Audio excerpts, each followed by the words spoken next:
Hello everyone. I should be going to work like right now at this moment. I'm already a little late, but I just got struck by inspiration to film this idea. And I have a bunch of video ideas going on, but you know, why not start another one? I have fun with them. It's fine. So basically, a while ago, I wrote down my physical TBR, and I've been like crossing it out if I read it. And like I highlight it if I'm not interested anymore, if I unhaul it, and then I add it when I got a new one. So the goal is to like someday have this list very small. And I feel like I'm doing a good job. There's a lot crossed out. You know, like I'm reading my physical TBR, even some of the old ones, which is like really what I'm trying to work on here. But I was like, I'm going to do a random number generator to help me with this and pick, I'll do three random books from this list. So I'm going to do, I have 170 on here right now, but that's not actually accurate because there's a lot that are crossed out. So if the number I get is one that's crossed out, I'm just going to choose another number and I'm going to cut that portion out of the video. All right, so let me set max 170. All right, let me double check that it's 170. Generate. 141. Okay, what's that? Oh, this actually works out. Okay, so 141 I actually have right by my bed because it's Cul-de-Sac Angels by Michelle Garcia, who is a girl I knew in college. This is her poetry book. So this is great because I've been meaning to read this, and now I can like promote it a little bit on my channel with 25 subscribers. But this will be really great. I'm really happy I picked this. And I already had it like on my need to read immediately stack, which sits by my bed. So, yay, that's great. Okay, going well so far. I'm sure we're going to get a fail. All right, the next number is 131. I don't know if I want to do that. Let me go get it, though. Oh, come back. All right, it's The Thousand Autumns of Jacob de Zoet by David Mitchell. My best friend is obsessed with David Mitchell and all of his books, and this one sounded interesting to me, so I picked it up. You know what? I'm going to pick 5 and then pick 3 that I want to read because I can do what I want and I want to be having fun. But this is a possibility. I'm not going to say I'm not going to pick this. We're going to see what else we get. So have these two so far.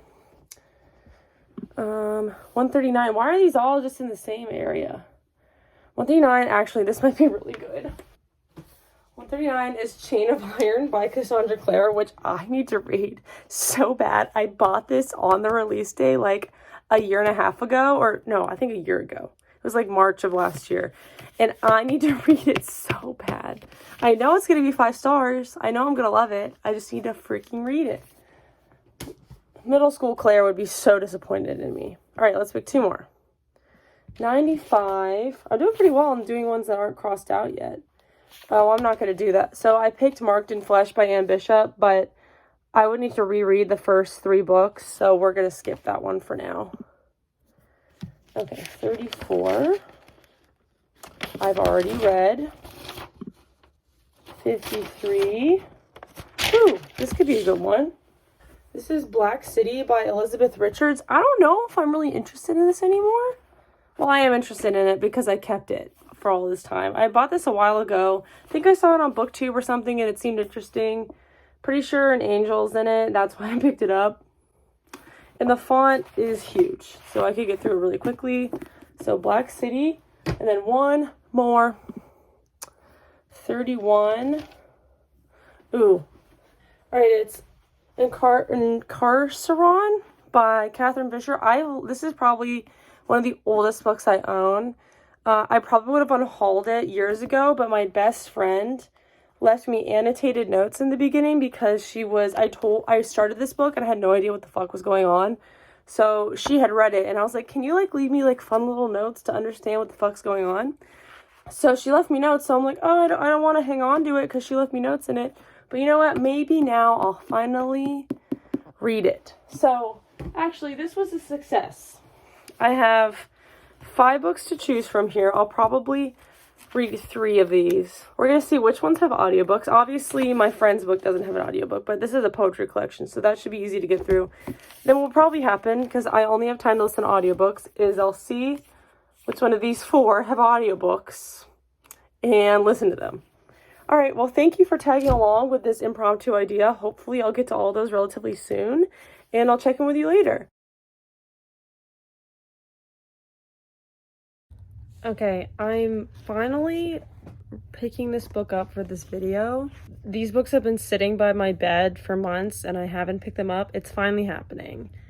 And I tried to read this. Again, my best friend recommended this book for me, recommended this book to me, and I tried to read it, and I was so confused, so I had her write me little notes in it. This was like years and years ago. Like, I've owned this book for so long. And you know what? I'm on page 8, and I get why I was confused.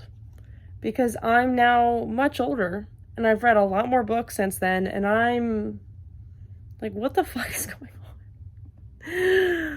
on? Maybe I'm just stupid. This book really do just throw you right in it. So I'm sure I'll figure it out. Sometimes it's kind of like an adult fantasy book. You don't understand the first 50 pages, and then it clicks and you get it. You'll figure it out in the end. And my friend's notes are helping. She also has the neatest handwriting of anyone I've ever met in my life. So, yeah. It's a while later. I spent a lot of time not reading this, but I just want, this is confusing. And my friend wrote me this note, and I'm not blaming her. The note isn't confusing. I think it's just her trying to her trying to explain a confusing opening. So one of the main characters is named Claudia. So she says, okay, so in Claudia's world, everything has to be quote unquote era, like the 1700s. But they are really trying to cover up the mess the world is in after an apocalypse. Everything is made to look old by technology, but technology is against the law. Everyone in the kingdom has to uphold the illusion. So they're using technology, but it's against the law.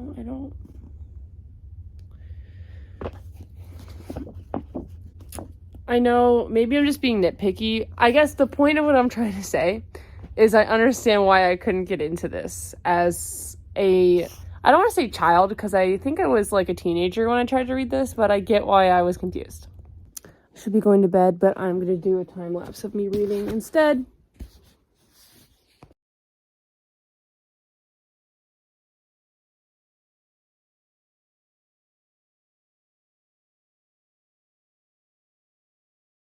I finished this today.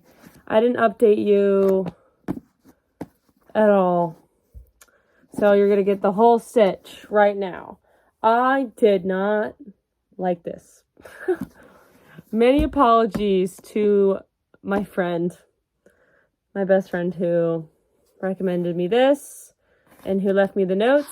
I did text her a little bit about it, and we joked about it, but she was like, yeah, I barely remember anything that happened in that book. So your conscience is clear. And I was like, sick. So let's just get into it. I don't know how much I talked about this. I don't think I did much because I didn't really know what it was about. So this book is about this prison that is alive, and a character named Finn is in the prison, and then outside of the prison we follow basically this noble girl named Claudia. And this book was trying to be like, did you guys ever read the Leviathan trilogy by Scott Westerfeld? I loved that trilogy. Or the Maze Runner, right? Everyone read the Maze Runner. I only read the first one. And I know the other ones didn't, they sucked. But, the first one was fine. I liked the first one. Or there was another thing I was thinking of. Oh, it's right here. Enclave by Anne Aguirre. I only ever read the first one. I know there's 4. But I really enjoyed this book back in the day. I always meant to reread it and finish up the series. I don't know if I ever will. But, maybe it's only a trilogy. Anyway. Or this book, which is about, tunnels. And I actually don't remember exactly what it's about. But I remember it has similar vibes to this. I feel like there was this, period of time in, 2012, 10 years ago, where a lot of books are being written that were like steampunk and like steampunk adventure young adult books, you know, and obviously that's not really a thing anymore. You know, as time goes by, genres change. And this fits right into that genre. And I think if I had read this when I'd actually purchased it, I think I would have liked it more. But I still don't think I would have liked it as much as the Leviathan trilogy or Enclave. Like, I love this book. And I love the Enclave trilogy. And this was not good. None of the characters felt three-dimensional at all. They felt very 2D. The character relationships were not developed. I felt nothing for any character relationship or any character throughout this entire book. Like, I was enjoying it at first, but like I was saying, it is confusing. The world building sucks. Like, it is so bad. I could not tell you, like, the whole time I was like, is the prison actually alive? Or is it, like, because I thought it would have been clever if it was, like, people on the like, if it was just really technologically advanced and it was just people looking in and, like, pushing buttons to make the prison seem alive. But no, it actually did seem alive, and we got no world building on that at all. Claudia lives in, like, obviously this is in the future. There's a lot of, like, technological stuff, like steampunk stuff, but Claudia, it's, like, insinuated that there's this law where the world Claudia lives in has to be Era, which is, like, the 1800s. Like, they have to live that way, even though they have the technology to not live that way. That's never explained. Like, why they... Never explained. Nothing is explained at all. It was so frustrating, and it just constantly led to me being confused, where I felt like I should not be confused. I felt a little stupid. And sometimes that does happen. Like, I read a book, and I'm like, I feel like I should have grasped that better, and that was just, like, a me thing. But, like, I'm reading... I don't know where I put it, actually. It's right here. It's behind me. I'm also listening to Ruin of Kings right now by Jen Lyons. And this is like a super heavy, in-depth adult fantasy. And I'm understanding it better than I understood this. Weird reveals would happen that didn't make any sense. And like had no foreshadowing whatsoever. It would just happen. I feel like this book was trying to be a mystery, but then it would just tell you stuff. And I'd be like, well, that's not... Like, I felt like this had no point. Maybe that's harsh. It just wasn't for me. I don't know if I've outgrown this kind of book. No, I think it was the book. I probably will keep this just because of my friend's notes in it. I think that's pretty special to have. But it's a bummer that it is this book and not, like, another series that both of us ended up enjoying. Anyway, I still have my friend. I've decided to do my friend Michelle's poetry book. I have read a little bit of that. And then Chain of Iron, which I have not read any of. But it's okay.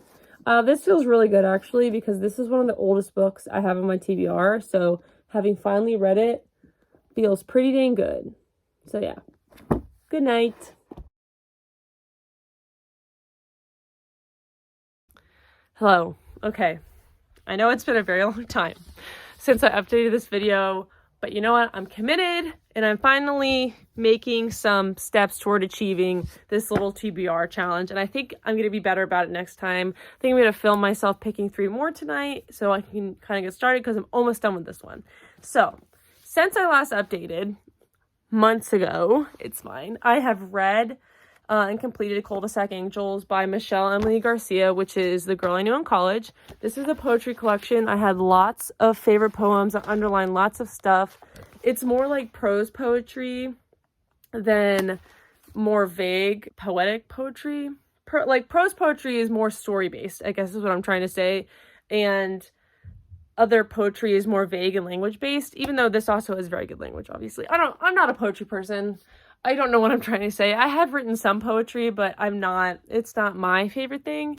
I don't usually read it, but I really like this. I thought Michelle did a really good job, and honestly, this is so heartfelt and personal, and like go girl. Honestly, like, she put that out there. She's actually making like a version 2 of this because she self-published on Amazon, and Amazon kind of dicked her over. They got rid of all her page numbers, and when she uses italics, it changed all the D's. Where was I looking? Changed all of the D's to like this weird dot. I don't know if you can see that. And just kind of messed it up. And I remember her being super upset. And I get it, because I would have been upset too, but it, it wasn't her fault. So I think she's trying to do another version to try and remedy some of this stuff. And I think also add new poetry. I'm not sure. I'll definitely be purchasing it and at least seeing if there's new stuff in there, because I really like this. I can't wait to see what she does next. And then I am making progress on Chain of Iron. I just talked about this in my beach vlog video. I'm about halfway through, even though that this bookmark doesn't reflect it. I need to move it. But yeah, I am really enjoying this. I desperately need to finish this because Chain of Thorns comes out like next week. Oops. But it feels good to finally be reading this. It's not like, I don't know, it's taking me a long time to read, and it's not because I'm not enjoying it, but it's definitely not gripping me like some of the other Shadowhunter books have in the past. But you know what? I'm enjoying my kind of slow-moving journey through this book. I'm really liking it. I love these characters. I really like Cordelia and James in this one, actually. Like, I feel like I was kind of mid about them in the first book, but I'm really liking the romance in this one a lot. So, and I like Grace a lot more in this one too, which I think we're supposed to, because you don't really know why she's doing what she's doing in the first one, but we're kind of given some answers on like her motivations about things, and I like her a lot more. And I got like one hint that she might get with Christopher, and I love Christopher, and I'm kind of hoping that happens. So we'll see. But yeah, that is my update. I will come back when I've finished this. Hopefully it'll be fairly soon, though I lost my hold or my loan on the audiobook, and I have to wait now. So maybe it won't be for a little bit, because I don't have time to physically read this right now, because I'm physically reading some other things, but hopefully soon. Anyway, I'll see you soon. Peace. Hello, I'm crouching kind of. I'm sitting on my knees, on my heels or whatever, in front of my Cassandra Clare shelf, which is up there, but I'm too tall to like stand. Like, if I stand up, I'll be over that shelf. So we're just going to sit down here to tell you a miracle has occurred. And I have actually finished Chain of Iron by Cassandra Clare, which is why this video has taken so long to come to fruition. I started this in December. It is now March. My bad. And I really, really love this. I gave it like a 4.5, but for some reason, I just like felt no draw to pick it up. So I just kind of slogged through it, and I was listening to the audiobook, and it kept getting returned to the library, and I kept having to check it back out again, just over and over, until I finally just gave up and read the last, I don't know, 150 pages physically. And I don't know, like, I do really like this book. I love the characters. I really love Christopher and Alistair, but I feel like there's a lot of taking what happened. Actually, let's lean up here a little bit. Let's look at some of these. We're taking a lot of what happened in these books, the Infernal Devices, and we're just like repeating the same thing. You know what I'm saying? Not totally, but I feel like some of the things happening in these books, she's just doing again, and I'm like, girl, what? Also, don't get me wrong. I love a character-based book. I love it. But this book is entirely too long. And there's no plot, really. Like, I feel like something I loved about some of these other books is their balance between the plot and the characters super well. And I feel like this is all character, which again, is not necessarily something I dislike. It's just, it was very slow. So I felt it was a bit hard to get through when we were in moments with characters I didn't care about as much. So, because let's be real, my love for the Shadowhunter series is not for like Clary. Like, I was not reading them for her. I was reading them for Simon. So like, when I was a kid reading those scenes, even though I didn't really care what Clary was doing, the plot was still fast-paced enough that I like kept reading to get to the Simon Lewis parts. Does that make any sense? Same with the Infernal Devices. Like, I was there for Jem, so I would just keep reading, but it was still exciting and intriguing enough for me to keep going. I hope that makes sense. Where these are just kind of slow. Let's look back up here again. I did decide, because originally, I actually don't own Lady Midnight, but when I was in high school and I read Lady Midnight and Lord of Shadows, and eventually Queen of Burnt Darkness, I gave those first two 5 stars, and I lowered them to 4 recently because I realized I still like Chain of Gold and Chain of Iron more. So I feel like it's only fair to lower these. And Queen of Burnt Darkness was already 4 stars because this book is really, really long, and I had a few problems with this one actually. But I still have Chain of Thorns. Let's get this out. Move my little guys. Oh. Disaster has struck. Oh my god. I'm gonna knock him over. Haha, I threaded the needle. Okay. I still have Chain of Thorns. This book is gargantuan. Dear God. Like, I feel like the dust jacket barely fits on it. I have heard a lot of mixed things about this. This is so shiny. A lot of mixed things about this. I've heard a lot of people are disappointed. I'm not really worried. I feel like I'm still really gonna like it. I feel like the issues I'm already having with the repetitiveness or like taking stuff straight from the Infernal Devices is kind of people's problem with this. So at least I'm already prepared, if that makes any sense. But yeah, I think I'm still gonna like this. I'm gonna give myself a little break before I read this because I want to reread City of Glass before I jump into this. So I think I'm gonna read City of Glass some point this year and then try and read this before Cassandra Clare's new book comes out.